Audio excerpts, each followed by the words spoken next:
tahun lamanya aku menanti saat kebangkitan jasadku.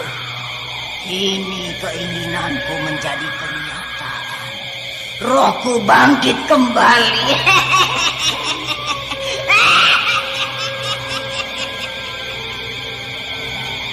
Aku mengaturkan sembah ini. Tugasku sudah selesai. Kembalikanlah aku sebagai titisan Dewi Sumbi. Jangan takut, Nyi Endang Suri. Kau akan kembali sebagai wujud gadis cantik, titisan Dewi Sumbi.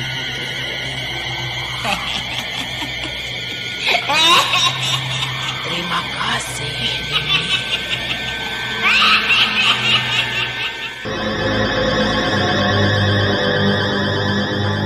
Misteri Nini Pelet kali ini mempersembahkan episode kedua dengan judul Bangkitnya Mayat Nini Pelet. Naskah disusun oleh Ari Hidayat, teknik dan montase Moko ACP dengan sutradara Dian Pertiwi.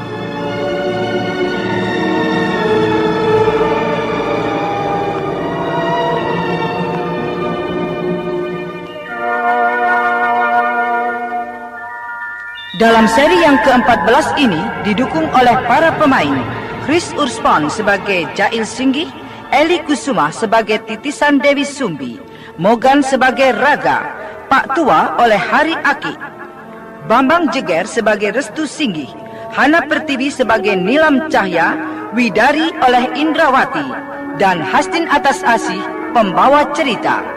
Selamat mendengarkan.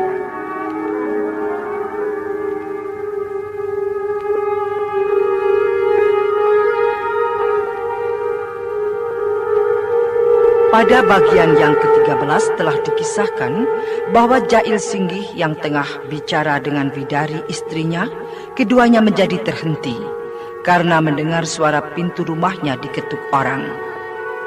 Jail Singgih yang mendengar itu, dia menjadi curiga dan heran karena malam hari saat itu ada orang datang. Jail Singgih kemudian segera membuka pintu rumahnya.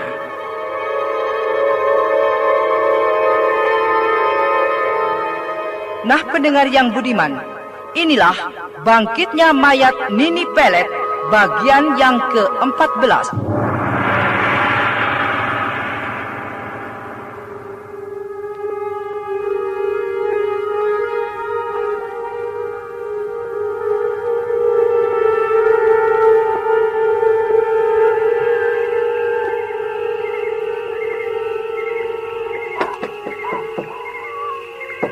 Siapa orang yang datang malam-malam begini? Hati-hati kakak, aku khawatir. Ya, aku pun heran. Aku akan membuka pintu itu, Widari.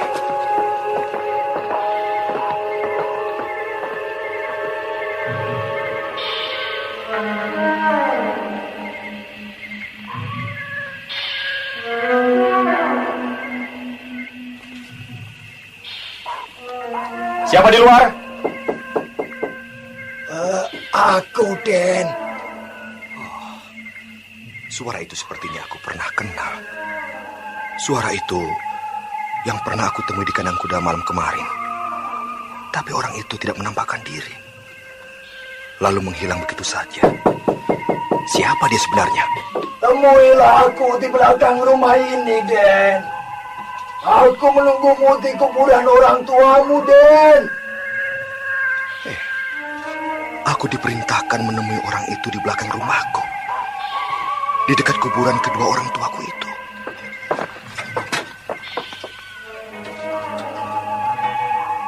Oh, tidak ada siapa-siapa. Di luar ini nampak sepi saja. Oh, mungkin orang itu berada di belakang rumahku. Karena dia tadi mengatakan, kalau aku ditunggu di belakang rumahku, di dekat kuburan kedua orang tuaku. Oh, siapa sebenarnya orang itu? Aku jadi penasaran. Kakang, bagaimana? Siapa yang datang itu, Kakang? Aku juga belum tahu, Widari. Aku akan ke belakang rumah dulu. Mau apa Kakang ke belakang rumah? Menemui orang itu. Dia menungguku di belakang rumah, di dekat kuburan orang tuaku. Aneh. Itulah, aku pun jadi penasaran. Kau tunggu dulu, Widari. Iya. Aku akan ke sana.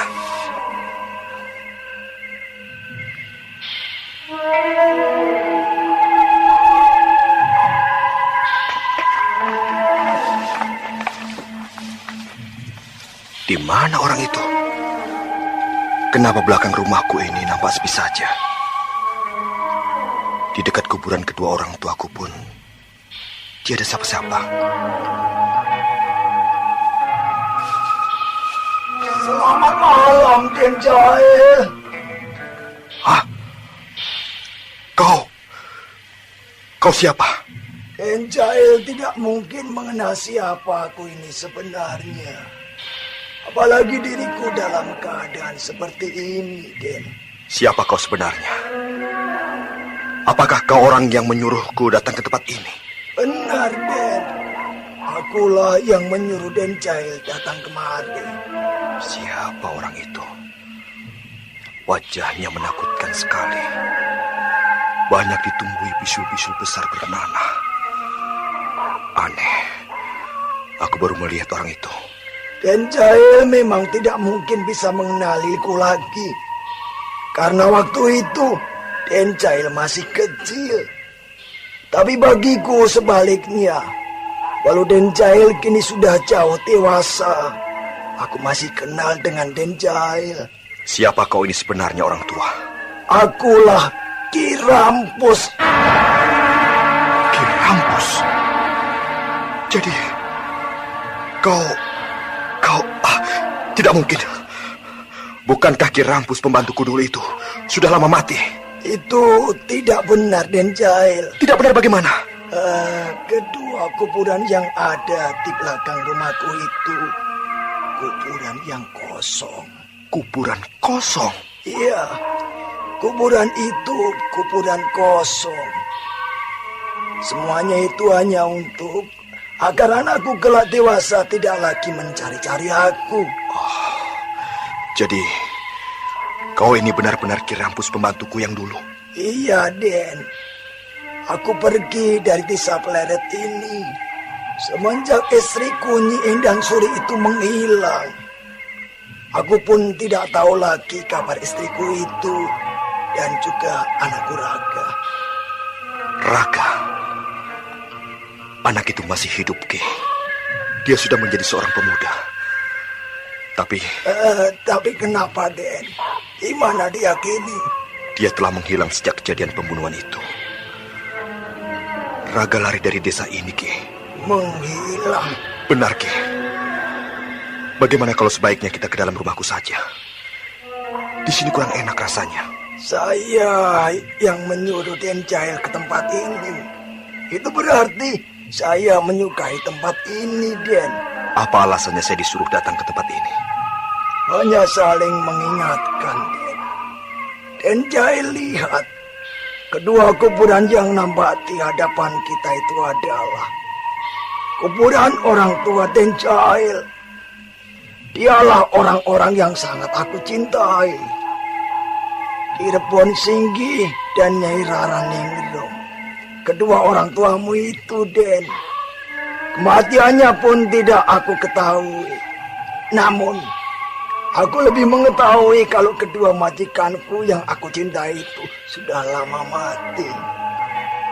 Untuk itu aku datang ke desa, hanya ingin mendengar kabar dan menyaksikan kejadian-kejadian yang ada. Desa kelahiranku ini sudah lama sekali aku tinggalkan, Den. Jadi selama ini Ki Rampus tinggal di mana? Aku tinggal di desa Manuk Lagoa. Aku datang ke desa kelahiranku ini karena ada suatu persoalan yang amat penting sekali. Persoalan penting? Boleh aku ketahui? Iya, itu pasti, Den. Tapi aku harus menyelidiki kebenarannya lebih dulu. Menyelidiki kebenarannya? Maksudnya bagaimana, Ki? Nanti, jika aku benar-benar sudah menyaksikan dan membuktikan sendiri akan makhluk siluman yang akan aku temui itu, Den Jail akan tahu sendiri. Makhluk siluman ular yang Ki Rampus maksudkan? Benar, Den. Oh, dari mana Ki Rampus bisa tahu kalau di desa ini ada makhluk seperti itu? Berita itu sudah tersebar kemana-mana, Den. Iya. Ki Rampus, Ya. ayolah kita ke dalam. Nanti akan saya kenalkan dengan istri saya. Lagi pula, kita kan baru ketemu, Ki. Tidak enak rasanya berada di sini. Istrimu? Iya. Rupanya kau sudah beristri, Den Jail. Sudah, Ki. Saya sudah lama kawin. Dan kini bidari istri saya sedang hamil. Bahagia rasanya aku mendengar semua itu, Den. Iya, Den. Lalu bagaimana kabarnya dengan Restu? Di mana dia sekarang? Wah, aku sudah rindu sekali padanya, Den. Dia tidak ada, Ki. Tidak ada. Maksudmu? Restu sudah lama pergi dari desa ini. Pergi? Iya. Ki, mari kita ke dalam. Ayolah. Biarkan aku di sini saja, Den. Kalau Den Jail mau ke dalam, ya tinggalkan saja aku. Aku hanya mohon untuk kiranya Den Jail mengizinkan aku untuk menunggui kuburan ini, Den. Aku malah senang. Dan aku akan lebih senang lagi kalau Ki Rampus tinggal di sini. Biar aku ingat lagi tentang masa kecilku dulu. Ya, kau sering kali mengajarku naik kuda, kan? Iya. Rupanya kau pun masih ingat itu ya, Den, ya. Tapi aku akan pikirkan dulu untuk tinggal di sini, Den Jail. Kenapa harus pikir-pikir dulu? Bukankah Ki Rampus dulunya berasal dari desa ini juga? Iya. Dan lama tinggal di rumahku ini. Nah, kebetulan kamar yang dulu Ki Rampus pernah tempati, kini kamar itu masih kosong. Ki Rampus bisa memakai kamar itu. Bagaimana? Wah, jangan merepotkan, Den Jail. Saya biar di mana saja, asal saya bisa seringkali datang ke kuburan ini, Den. Kalau begitu, Ki Rampus bisa menempati kamar itu. Aku akan menyuruh Bedok dan Askom untuk membersihkan kamar itu. Den, Iya, siapa mereka itu? 2 orang pembantuku. Oh, pembantumu. Den Jail, Iya. nampaknya hari sudah larut malam. Kembalilah, Den Jail, ke dalam. Kasihan istri Den Jail, kasihan. Jadi Ki Rampus tetap akan berada di tempat ini? Aku lebih suka berada di sini, Den. Tinggalkan saja aku sendiri di sini. Baiklah. Aku tinggal dulu, Ki Rampus. Iya, Den. Berdakwah adalah kewajiban setiap muslim, tak terkecuali para tunanetra. Mari bergabung bersama kami, ITMI, Ikatan Tunanetra Muslim Indonesia Daerah Jember, untuk bersama-sama menuntaskan para tunanetra memperdalam agama Islam dan mencintai Al-Quran. Para tunanetra Muslim Indonesia mendirikan Ikatan Tunanetra Muslim Indonesia (ITMI) di Jember, berdiri sejak 13 November 2011. Informasi lebih lanjut, datang langsung di Sekretariat ITMI Jember, SLBA TPA Jember, Jalan Beranjangan nomor 1 Jember. Wujudkan masyarakat inklusif melalui Undang-Undang Disabilitas dan Strategi Multisektoral.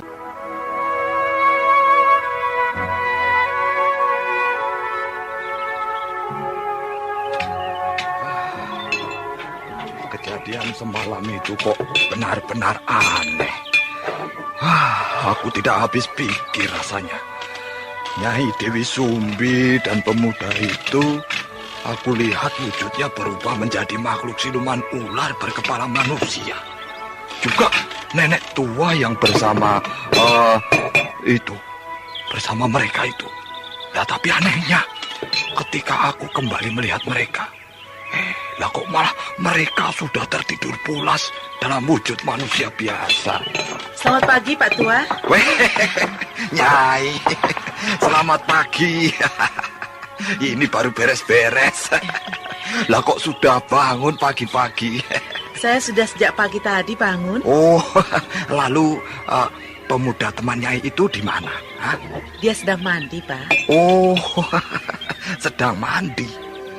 Lalu nenek itu? Oh, dia sudah kembali semalam. Apa Pak Tua tidak tahu? Kembali semalam? Iya, sewaktu Pak Tua tengah tidur. Begitu. Aku sampai tidak tahu itu. Nyai, apakah semalam Nyai keluar? Hah? Tidak, kenapa? Tidak. Lah padahal semalam itu saya ini melihat 2 orang keluar dari tempat ini. Ya saya pikir itu Nyai dan pemuda itu. Aku kan sedang berada di kamar. Semalaman aku tidur pulas sekali, Pak. Oh, iya. Mungkin itu hanya penglihatan saya saja. Saya pikir semalam itu orang jahat. Lah saya kan deg-degan, khawatir gitu. Iya, Pak. Iya. Selamat pagi, Pak Tua. Oh, selamat pagi, Den. Sudah selesai mandinya, Kakang? Iya, aku kini rasanya segar sekali. Nyai, makan pagi sudah saya siapkan loh. Kalau Nyai ingin makan sekarang, silahkan ya. Itu di meja, di meja sana itu. Terima kasih, Pak Tua. Iya. Mari, Kakang.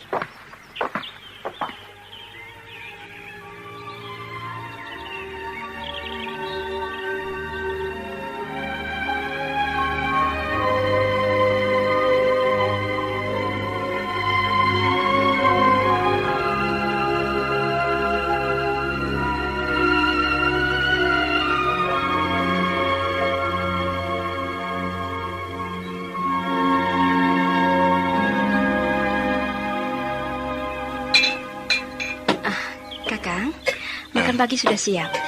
Apakah Kakang tidak memanggil orang untuk makan bersama-sama kita? Ya, aku akan memanggil Ki Rampus dulu.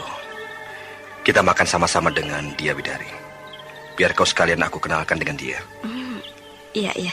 Aku pun belum mengetahuinya. Bidari, aku tinggal dulu ya. Iya, Kakang.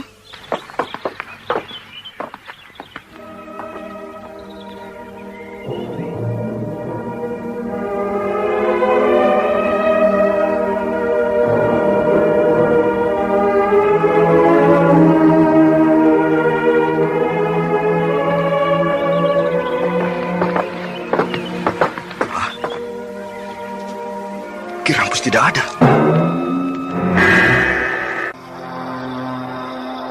Kemana dia? Bukankah semalam dia berada di tempat ini? Tapi kenapa dia tidak ada? Apakah dia sudah pergi? Wah, kuburan orang tuaku nampak rapi dan bersih sekali. Semua ini pasti Ki Rampus yang mengerjakannya. Di mana dia?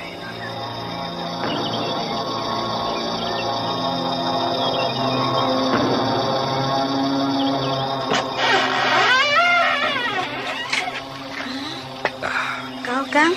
Iya. Mana orang itu? Dia tidak ada. Tidak ada? Lalu kemana? Entahlah, Bidari. Aku pun heran. Jangan-jangan Ki Rampus pergi tanpa setahu kita. Kemungkinan begitu, Kakang. Jail Singgih nampaknya heran dengan hilangnya Ki Rampus. Dia mengira kalau orang itu telah pergi tanpa setahunya. Sementara itu, di suatu tempat, nampak Nilam Cahya dan Restu Singgih tengah dalam perjalanan.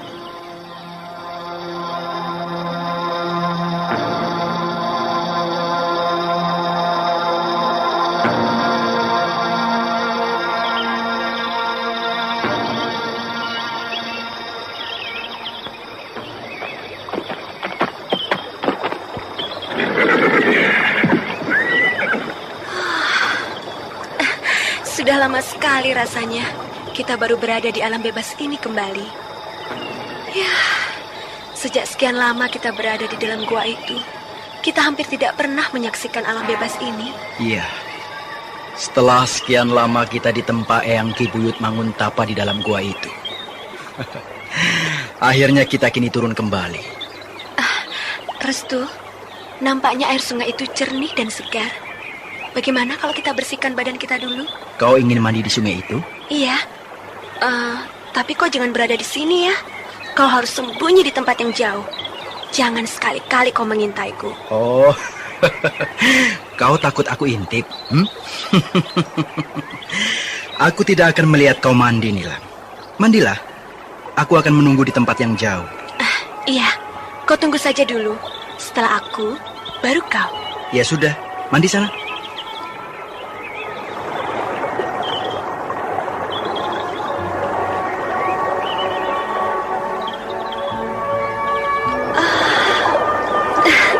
Segar sekali air sungai ini. Segar. Restu, airnya segar. Mandilah kau bersamaku. Kamu maunya. Tadi aku disuruh jauh-jauh, biar tidak melihat. Tapi sekarang malah kau menyuruh aku mandi bersama. Ya sudah, kalau kau tidak mau, tunggu saja di sana.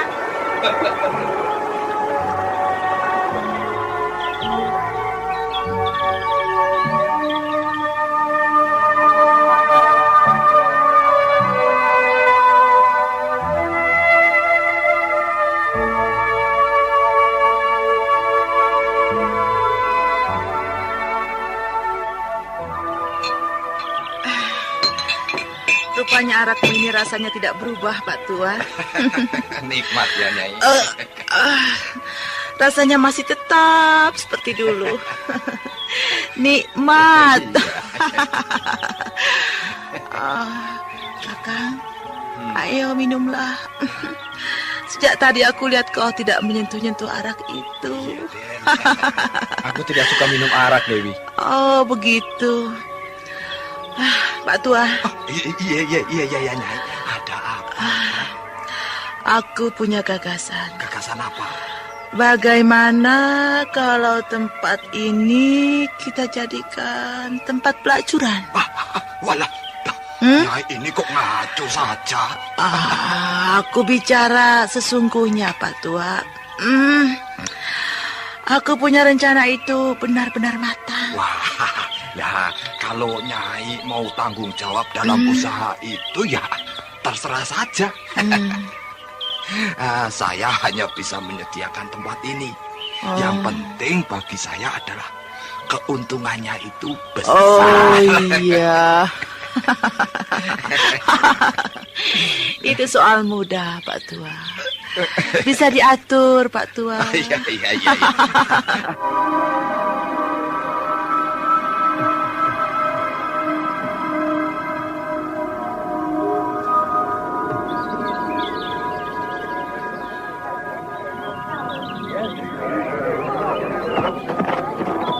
Nah, kita sudah sampai di desaku, Nila. Iya, pasar ini masih nampak seperti semula kita tinggalkan dulu. Iya. Bagaimana kalau kita ke rumahku, Nila? Sebaiknya memang begitu. Ayo, Nila. Hea!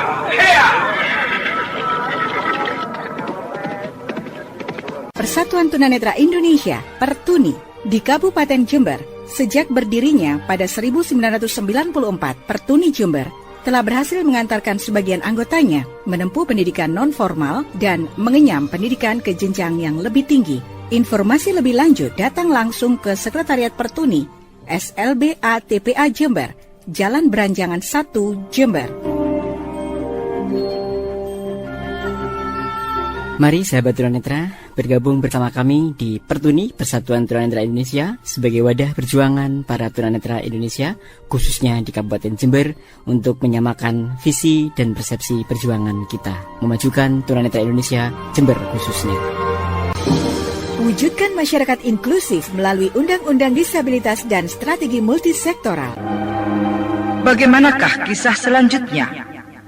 Apakah yang akan terjadi dengan Restu Singgih dan Nilam Cahya yang segera akan ke rumah Restu Singgih? Sedang diketahui kalau di rumah itu ada Jail Singgih yang masih menyimpan dendam dengan keduanya. Nah, saudara pendengar, ikutilah lanjutan serial misteri Nini Pelet. Sampai jumpa.